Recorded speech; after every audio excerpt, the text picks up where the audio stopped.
Welcome to Intuitive Astrology with Molly McCord. Thank you so much for joining me today as we take a look at the weekly astrological energies from July 5th until July 12th, as we will see a very active Mercury in Cancer before entering Leo on July 10th. We also have Mars moving into Virgo on July 10th as well, plus a slower moving Venus in Leo and Chiron in Aries as both prepare to station retrograde later this month. So we will discuss these energies that are coming up. And as always, thank you so much for being here and for joining me. Welcome back to those of you who are regular listeners, and welcome to those of you who are perhaps listening for the first time. This is a podcast I've been doing for over 11 years that discusses the weekly astrologies of our times. And we look at it through the lens of Western tropical astrology,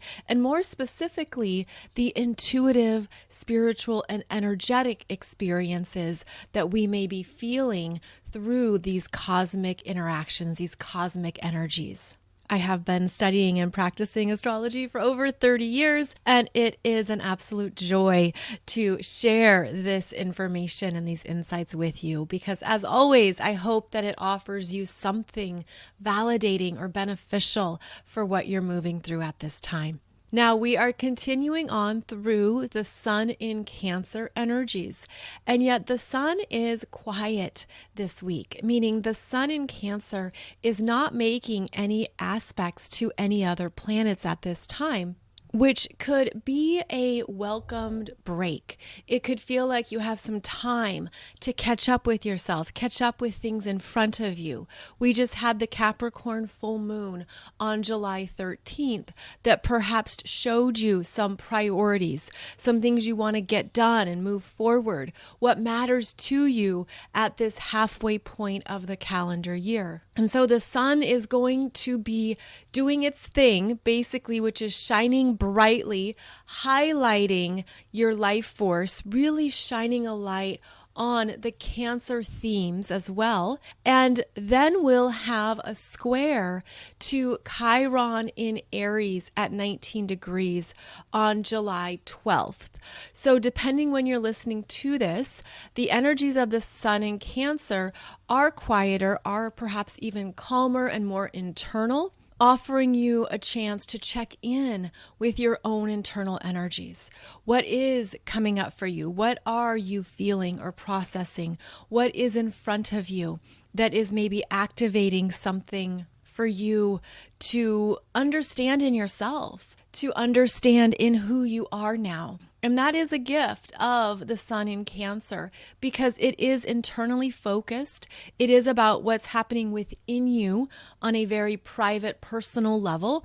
And it could bring you into contact with some things in yourself that perhaps you're realizing or seeing for the first time. I feel this is something that occurs when the Sun travels unaspected, when the Sun is not interacting with other planets and other things that would influence its energy. The Sun can be very strong on its own and again tune us into more of what we're ready to connect with in ourselves. Now, we also had last week the Sun and Mercury conjunct in Cancer, and then Mercury moves on.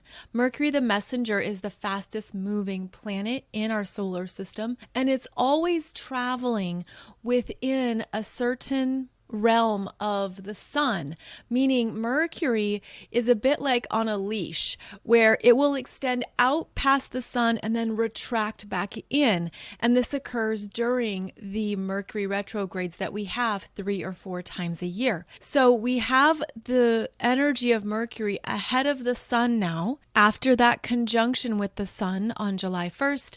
And now Mercury has been refueled, re-energized. It has a new sense of what it is looking for, where it is interested. Mercury is the mind, our communication.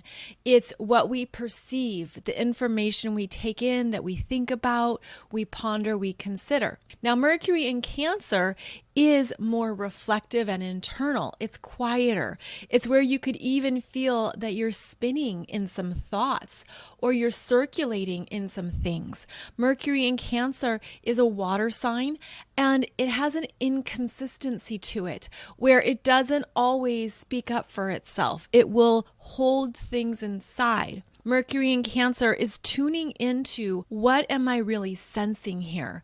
And what am I feeling? What's going on that maybe I'm even having trouble putting words to? And this is an interesting internal experience because there can be a lot that comes up with Mercury in Cancer.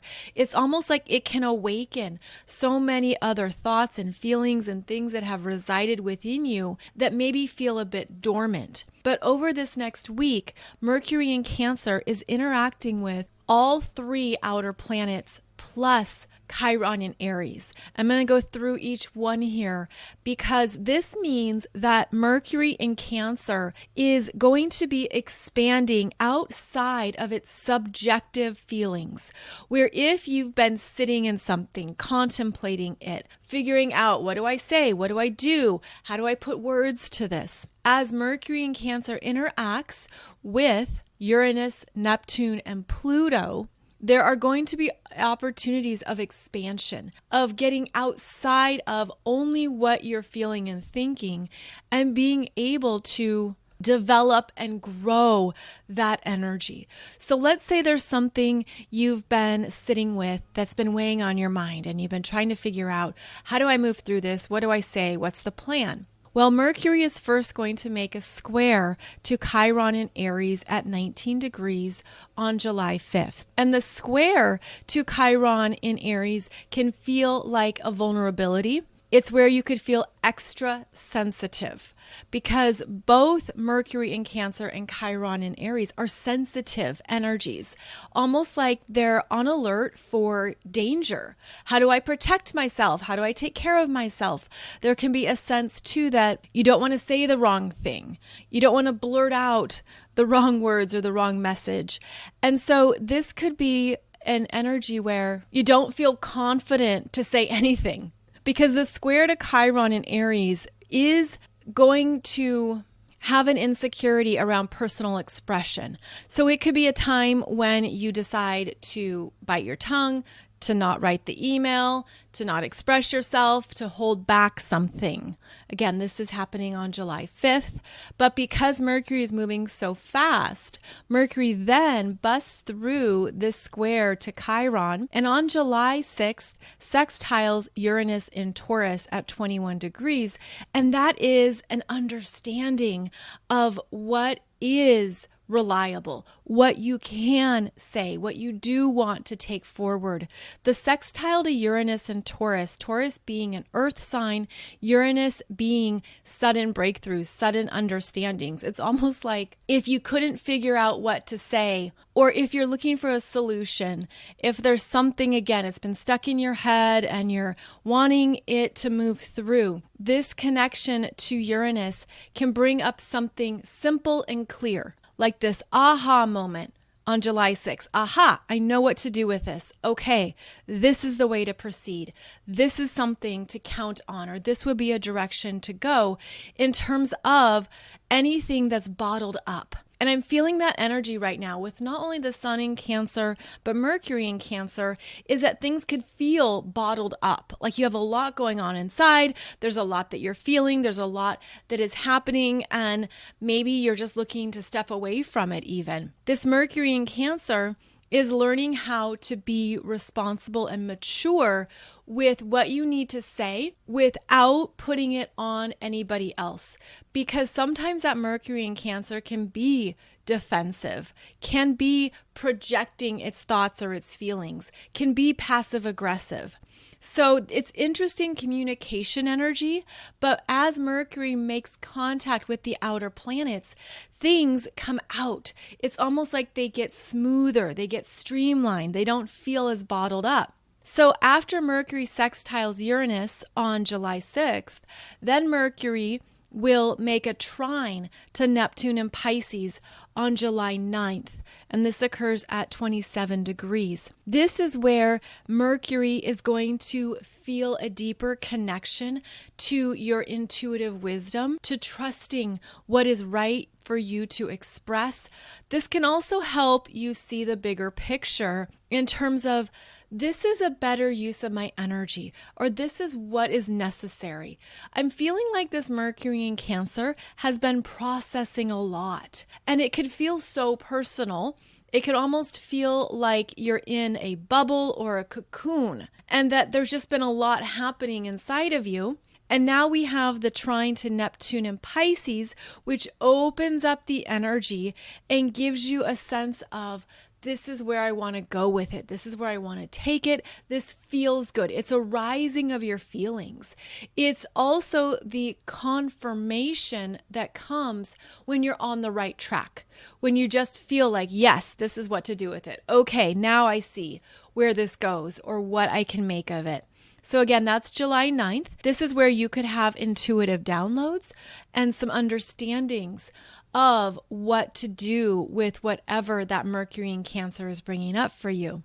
Then on July 10th, Mercury will oppose Pluto retrograde in Capricorn at 29 degrees. And this is interesting because of how this is a contentious energy, where Mercury in Cancer, being that soft, loving, kind energy, has an opposition to very tough Pluto in Capricorn retrograde at 29 degrees. And this could be a no, or this could be a sense of, that's not going to work, or that's not the answer. That's not the plan. That isn't what perhaps you were wanting to hear in terms of feedback. So this would be a good day. Again, that's going to be late July 9th, early July 10th. Mercury has this opposition to Capricorn, when there could feel like something is opposing what you want, or what you're counting on, or what you're planning on, but the energy moves through quickly. It doesn't feel like a big long-term stop. It feels like there's something that Pluto dismantles, takes away, says, nope, we're not doing this. And actually, one of the things that Pluto in Capricorn has been wanting us to really tune into is more of our own strength, of digging into, okay, it's okay to go it alone and to get stronger and to do things on your own terms, to trust your authority, to really understand what it means to walk in the world in that way. But sometimes that Pluto and Capricorn energy can be very tough, to the point where it's no longer compassionate or empathetic. It isn't tuning in to the everyday human experience. So here comes this Mercury in Cancer that is wanting to be empathetic and kind, and also reminding Pluto that there is value in our feelings. There is value in what we're sensing, even though it's very subjective, even though it's only within you. There's something here that I feel this Mercury opposing Pluto is about. Don't bully yourself. Like, don't be your own worst critic. Don't even talk down to yourself or think that it's almost like, don't give up on something if you really want it just because there's some kind of perceived setback, or no, that very sensitive Cancer energy takes in and receives. Again, the energy moves on, and then Mercury enters Leo on July 10th. And this transition from Cancer into Leo is where there's a strengthening of personal will. And so there could be something that you feel like you've been sitting with, again, maybe cocooning in. And here we have Mercury moving in to Leo July 10th, and there's a new declaration. There's something that you want, and now you've gained strength around it. There's a sense of, I want this and I'm going to go for it, or I'm going to do it, or I'm going to say it. I'm going to express it. I'm no longer going to bite my tongue or hold back. I've processed through my feelings about whatever this might be. And this is important to note because there is beauty in every phase. There's beauty in each expression or everything that we go through. that moves us forward. So this Mercury is moving forward into Leo. There's a sense of, this is what I want. I'm going to get it. I want it. I'm going to go for it.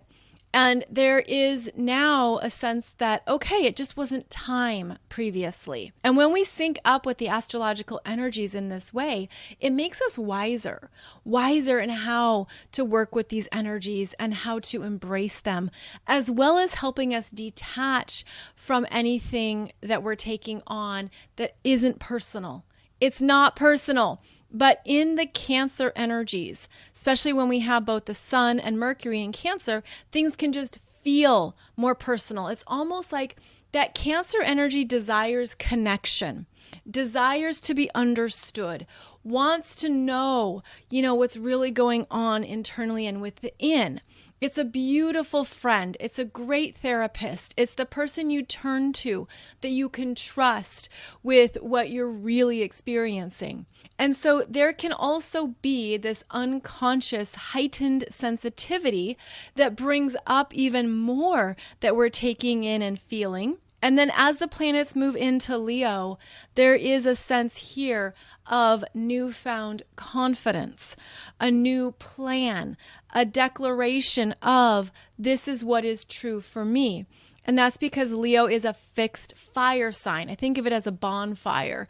It is all about burning up those limitations and allowing a new sense of desire to guide you. So there will be an energetic strengthening of energy on July 10th. And that's because not only does Mercury enter Leo and develop a stronger, even more forceful throat chakra. I mean, this is where there can be some outbursts, where things come through, where you've had enough. Like, I don't know what that means. Like, if you've had enough of something, or you're done sitting in silence. Mercury in Cancer can sit in silence, and then it comes to life with more expression in Leo. So July 10th, Mercury enters Leo, the same day that Mars enters Virgo. Now, Mars has been in Leo, where Mars is strong, since May 21st. And now Mars moving into Virgo is another astrological sign that Mars is strong in, because Virgo is the athlete, the yoga teacher, the devotee. Virgo is where we then come into contact with what we need to remain responsible for and take care of, where we have our daily practices. Virgo is very much about what it means to take care of oneself, mind and body. What is healthy living? What is the regular exercise regime? What are your eating habits? What is your lifestyle? Mars in Virgo brings all of that front and center and asks us to look at it. This is where we assess, is this working? Is this working for me? Do I need to make some changes in my everyday lifestyle? Are there things I'm ready to try that are new and different? Is there something here that I'm understanding is better for me? Virgo is about making improvements, being more efficient, being able to understand what is worth your time and energy and what is not. And Mars is the physical body. It's your sense of energy on a daily basis, the energy you have to take care of everything in your world. It's also about how you physically assert yourself, how you go for it, how you stand up for yourself. Mars is connected with our personal divine masculine energies. And so Mars entering Virgo takes on a very practical, realistic approach to what is happening in your life and whether you still want it or not. Virgo is the 6th sign of the zodiac, and it's also about where we maintain what we started in Aries season. So Aries season is the initiation, and as we progress through the zodiac, energies grow, develop, become more self-aware, and by the time they get to Virgo, there's a sense of, okay, is this working? Is this still something that I want to have in my life? Is this still worthy of my energy? So Mars entering Virgo is where we can look for self-improvements, also things that our body consciousness is saying to us.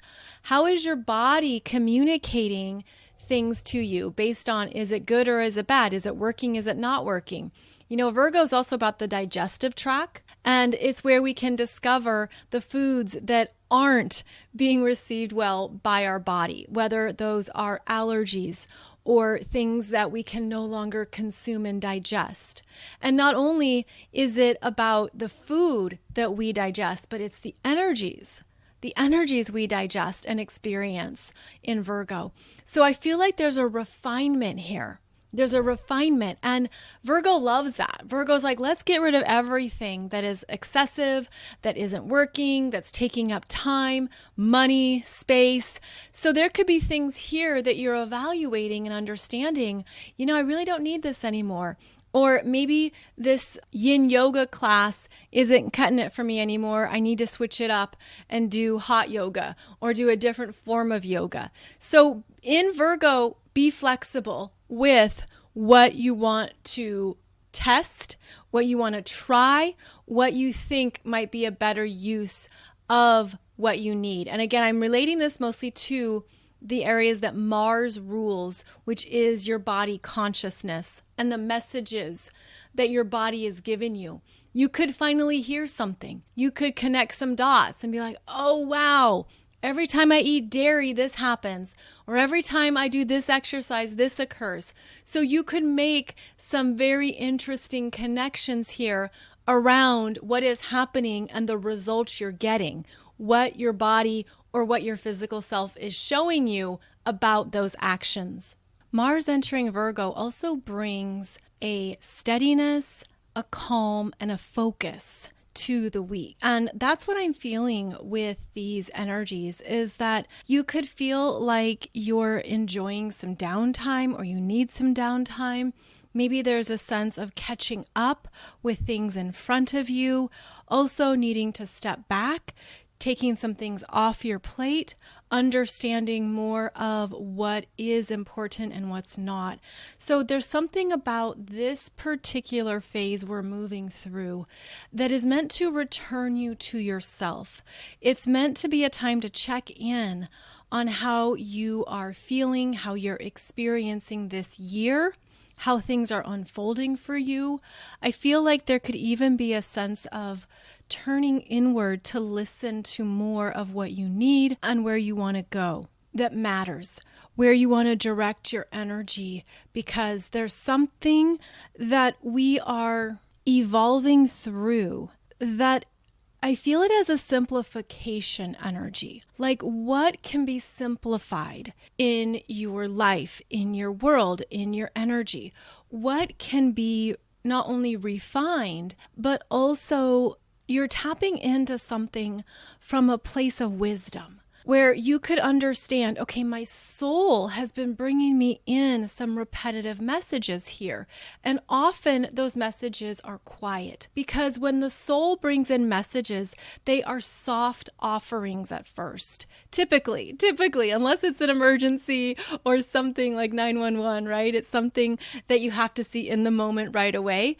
Otherwise, these soul messages can be very soft and gentle because they aren't going to infringe on your free will. They are more of these insights for you to consider. And I feel like this is a week to really look at, what is my soul bringing in for me to see or to understand? And I'm feeling this in a very loving, self-affirming manner where your soul is perhaps even validating you. Look at how you've done this well. Look at how you've handled things that have been difficult or pushing you to the limits. Look at how you have moved through some dynamics and energies that maybe have been difficult, uncomfortable, and tricky. So there's energies here that want you to soften to yourself, to be compassionate and kind to yourself. to yourself on your journey, where sometimes we can forget to do that. We can forget to self-nourish or to be our own support system. And that is something too to check in on, is how are you really owning your energy in a very loving, kind manner, where you are understanding that, yes, you're human. Yes, there's things that you are healing or you're moving through. There's challenges, there's triggers, there's all these things that come up on the playground of life. But how are you returning home to yourself? And I'm feeling this as returning home to the heart. And I'm seeing a very beautiful, full, healthy, pulsing heart. And now I'm seeing that as a download, almost like if you need to invigorate your heart chakra, if you need to really activate more of that self-care, self-acceptance, self-love energy, this would be a beautiful time to do so, where you're allowing yourself to be poured into, to be filled up. Because if your cup has been minimally filled, like I'm seeing very little water at the bottom of a glass, this would be a time to pour into yourself, to refill your container and to refuel it as well in a way that is self-validating and also from a place of receiving your soul's frequency, receiving the downloads from your soul's wisdom and brilliance that reminds you how you are timeless and endless, how your energy is designed to continue to exist in all forms, in all expressions. And when you live from that perspective, it can also help you detach from anything that maybe is heavy or draining or has been really intense, because the soul energy comes through, refuels, is able to support you in exactly what you need, and then gives you more of that strength to continue on. So I'm feeling like this is a refueling station. Like this is a time to look at what you need to energetically receive. And again, I'm feeling it in the heart, and it looks like this big, beautiful heart that has a very open door, that is very trusting of life, trusting of changes and shifts and growth. I feel this as a blooming heart, like a heart that's been so beautifully adored, respected, loved, cherished, all these things that can be wonderful for our own earthly experiences. And so even if you're not feeling this, right? If I'm describing all this and you're like, Molly, nope, that's not how I'm feeling. What you can do is connect your consciousness to that feeling. You can connect your consciousness to that energetic frequency, to that vibrational state, and that alone can help you with these energetics, can help to, again, blossom that heart chakra, expand it, have it feel adored. I'm feeling too like this is definitely more of an energetic, spiritual energy than a human earthly one, meaning it's not so much about other people. It's not about people in your life, in your world, and needing them to do anything to fuel you up. Rather, it's how you're able to self-nourish, to receive these downloads, to feel this energy on your own terms as a demonstration of your connection to your soul and your innate power, your innate light. So it's like these downloads can come in whenever you want them to, whenever you need them, whenever you request them. But of course, we go about our lives and we have things to do and we have errands to run and summer camp and groceries and everything in front of us. But if you were to take a pause and tune in to what you need to receive, I feel like this is a beautiful time to get refueled and to feel that energy lifting you up. Now, we have Venus in Leo moving slowly right now, as she will be stationing retrograde at 28 degrees of Leo on July 22nd. That happens at 9:32 p.m. So the retrograde could begin for you on July 23rd. And so Venus is moving slowly, and this is a beautiful time to check in, to really look at the Venus and Leo areas of your chart and what is coming up for you to powerfully reprogram, to really honor what you need that feels loving, supportive, creative, that gives you a sense of this is who I am in the world and this is how I want to show up because this is how it feels for me to shine my light.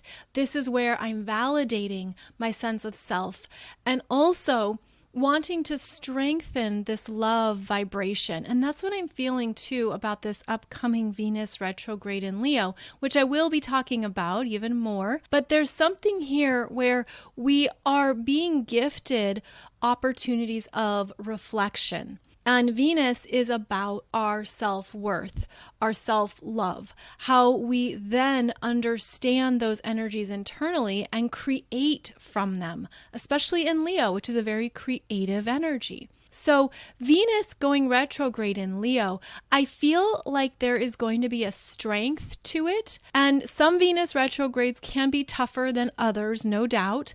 The last one we had was Venus retrograde in Capricorn, and she had a bunch of interactions with Pluto that were brutal and intense.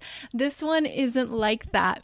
This is a returning to your heart space, returning to what you need, understanding to your love language. And is it still accurate? Is it still true? Is that still something that feels loving to you? Venus is also how we establish our own standards in life. It's our self-worth. It's what we accept as this is okay in my world and that is not okay in my world. And when Venus is retrograde, we reassess things. We look back and say, that's really not enough. That's not kind. That's not cool. That's not respectful. That's no good. And we understand there are certain things we no longer want in our lives. We also then have the power to pull in more of what is healthy, what is true for you, what is satisfying, and what is affirming. So I feel like this Venus retrograde is strengthening us, strengthening the heart. I also feel like there's something here that maybe you're going to tune into that you didn't see before. Venus retrogrades are when we slow down, we recover our tracks, we review, we look back on how the Venus energy has shown up for us. And so this is definitely relationships, especially in Leo, which are love relationships. Leo is where we desire something, we're attracted to it, but it's primal attraction. It isn't something that we feel we have control over. It's like you're just attracted to this person, this bracelet, this beautiful thing over here. You're like, I just love that. So there's an element here of tuning into our primal attraction levels, looking at what we have outgrown, what is no longer desirable, what no longer resonates, and then refocusing on, but this is what I do want. This is what I need. This is what feels loving to me. This is what is on the same frequency as my heart. And that's really how I'm feeling this Venus and Leo. There's a lot of heart energy here. And there could be things too that you re-examine or you look back on and you realize I wasn't in my heart space around that, or I wasn't in the strength of my self-worth and my self-value. So the Venus retrograde gives us an opportunity to tune into our needs and to become more conscious of them. And so as she is moving slowly right now, there could be things coming up for you that are going to be part of the Venus retrograde experience. So again, Venus retrograde begins July 22nd and it lasts until September 4th, as Venus will travel between 12 and 28 degrees of Leo in your chart. And so you can identify where you have 12 to 28 degrees of Leo and look at what house that's in, because it's the house placement where the energy is being reviewed, and where there are things that, again, you could have overlooked and not seen. And so there's opportunities for new growth as well once Venus stations direct. So we'll be talking more about this as we move into the weeks ahead.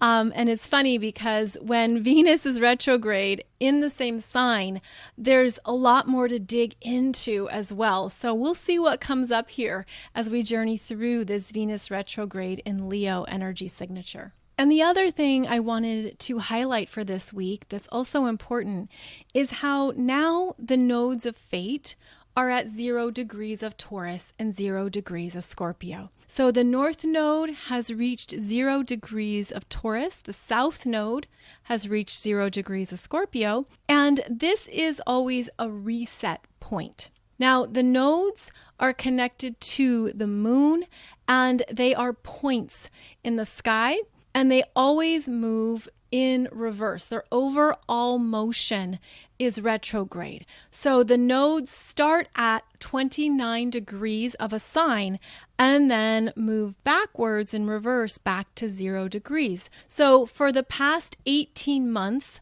we have had the North Node in Taurus from 29 now to 0 degrees. And 0 degrees is a point of pure potential. It is the 0 point that is also a reset. So in the Taurus areas of your chart, there have been things that perhaps have been elevated, that have grown, that have been developed or built since the North Node entered Taurus. Now at 0 degrees, this week into next week, there's something for you to solidify. There's something for you to claim, and I'm seeing it as like putting it into the earth.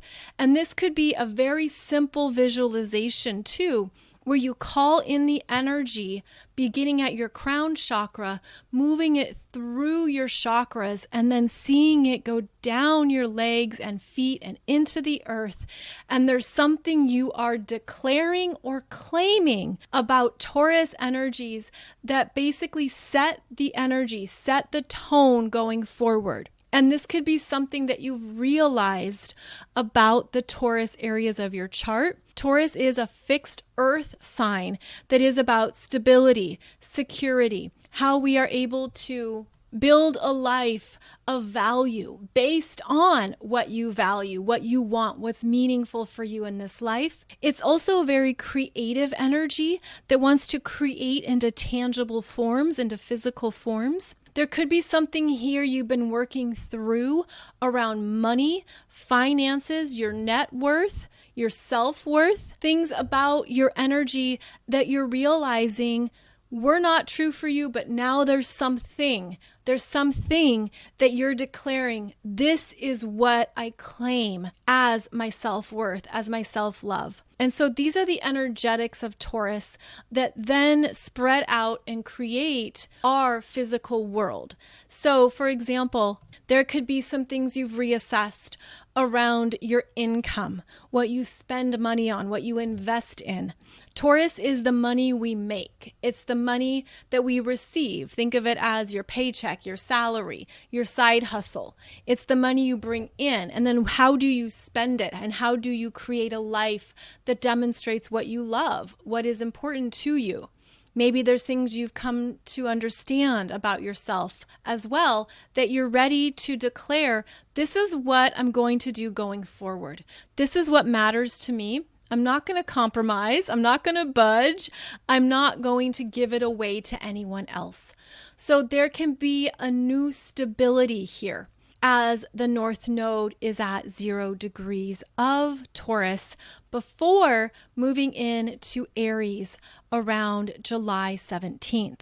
Now, this also means the South Node is at 0 degrees of Scorpio. And this has been a point that's been energized by eclipses and other astrological cycles. And so here we have the South Node in Scorpio really wanting you to gain clarity on your true power that is not about anyone else's energy. Scorpio is where we merge, we share intimately and vulnerably. It's where we open up about our fears, our desires, our needs, what is going on within us psychologically and emotionally. The beautiful gift of Scorpio is that it can enhance intimacy and really getting to know someone and to know yourself. But it can also reveal what you've taken on or absorbed that's not your own, what you have unconsciously been doing or feeling, even unconscious programming around false power, a false sense of control, or even feeling like this is what I have to do to be loved. So it can be our false love messages. It can be what we thought we had to give up, including where we thought we had to give up part of our power in order to connect with somebody or to be seen or to be loved. And I'm thinking of this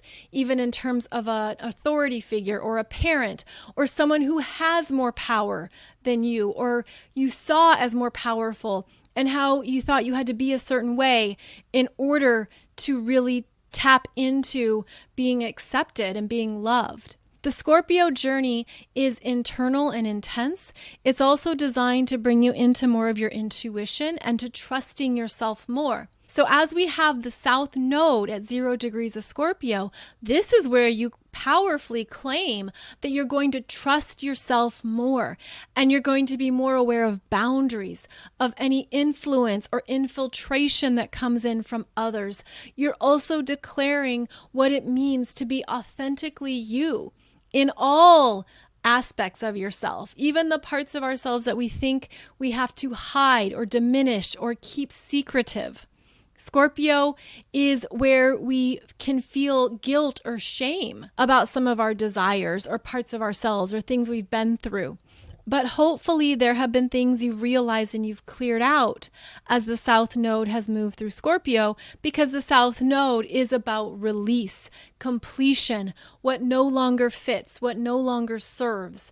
And it also can show you a graduation level where, okay, I've graduated from this cycle. I've come to understand this healing. I've also come to understand certain soul contracts I've had with others around power dynamics. This can also bring up finances. See, both Taurus and Scorpio are energies of the financial axis in astrology. Finances that come in and finances that go out. And so there could have been a shift in your own financial management, in understanding more about that in yourself, in your life, and also making some choices that are best for you based on how you want to live and what you need. So we are at another 0 point for 2023, as both the nodes of fate are at 0 degrees. And this is one of the big themes of this year, these 0 degree points. 0 degrees of pure potential, new choices, fresh energy, understanding what you've cleared out, what you've purged. What are you going to choose next? What calls to you? What resonates? What inspires you? What gets you excited, gets you motivated to move forward in your life? Tap into that. Tap into that joy. Tap into that place of pure potential. And that is part of the transition from the Taurus into Aries energies. And that's where the North Node is going. It's taking your understanding of Taurus values into the Aries energies of new starts. Now I'm going to do something new with this. Now I'm going to try this in a different way.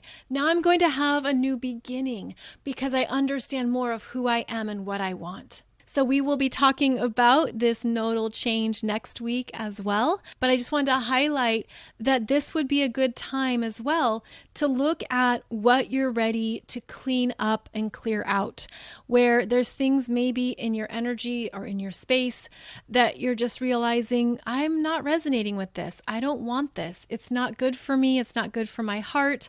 There's something about this week where I'm feeling a lot of heart energy.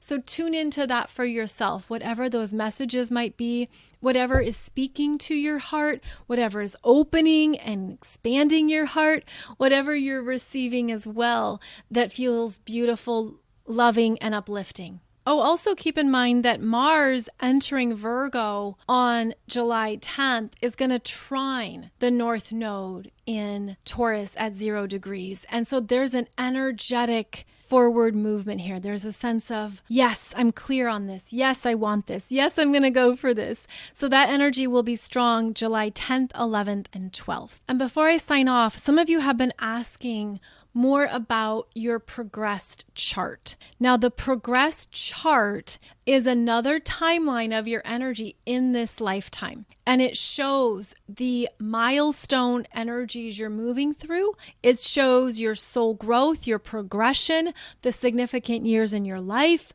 the bigger things that are happening. And so you've asked about your progressed moon, and this is important to understand because the progressed moon signifies how you are emotionally growing, maturing, and developing in this life, as well as how your needs are shifting and evolving. The progressed moon stays in one astrological sign for 30 months because it travels 1 degree a month. And so that means your progressed moon is really in a deep dive through a particular astrological sign for 30 months. Then it moves on to the next astrological sign. And the full process here of your progressed moon takes about 27 years-ish to move through all 12 astrological signs. And so I teach this in the class that's called How to Read Your Progressed Chart. I take you step by step through this part of your energy, what it means, what it looks like, a heads up on the big years, also looking back on hindsight at other significant years that you've had. But it's that progressed moon that can be really eye-opening, that can showcase more of what you want now, what you need now. Also highlight how you have grown and how that is coming through in your personal expression as well as in your internal world. And so the progressed moon is really cool to be aware of and to study. It's also advantageous to understand your progressed sun. And so a lot of people ask about the progressed moon, but it's also your progressed sun that is a huge showcase of energy. It just highlights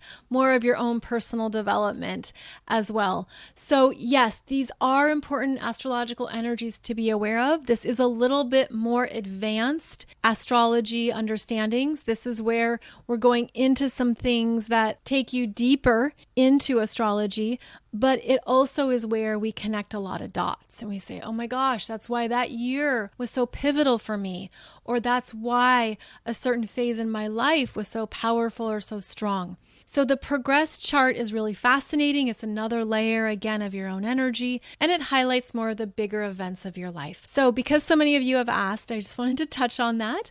And yes, you can still buy the course. It's still on sale. It's 50% off. And I hope that it helps you in understanding more of your journey, more of what this life focus is about for you. So check that out. You can find it on my website at mollymccord.online, or you can find it below this podcast as well. And I show you more about what you need to know, as well as a tutorial video that gets you set up properly so you understand what you're doing before you sign up for the course. So as always, thank you so much for joining me today. It's a joy to connect with you through these weekly astrological energies.